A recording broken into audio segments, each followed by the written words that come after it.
Jual bandana miliaran rupiah, Atta Halilintar terseret kasus robot trading dan terancam penjara 5 tahun.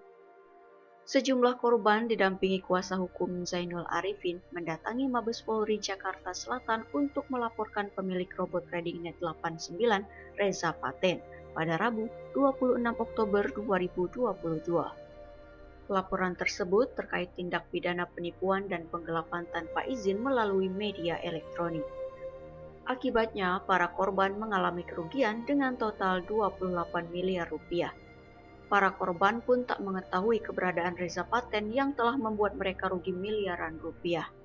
Kemudian para korban meminta pertolongan dari pihak berwajib untuk segera mengungkap kebenaran dan memberi keadilan. Zainul Arifin mengungkapkan ada ratusan orang pelaku yang diduga terseret dalam kasus ini, termasuk para public figure. Salah satu public figure yang terlibat menerima aliran dana yaitu Atta Halilintar. Kalau Atta Halilintar diduga melelang bandana 2,2 miliar rupiah dari founder Net89 Reza Paten, ungkap kuasa hukum Zainul Arifin, di mana uang dari lelang bandana melalui Atta Halilintar kepada Reza Paten digunakan untuk membangun masjid.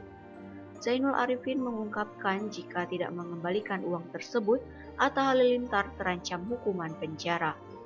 Kasus ini pun juga turut menyeret nama sederet publik figur lainnya.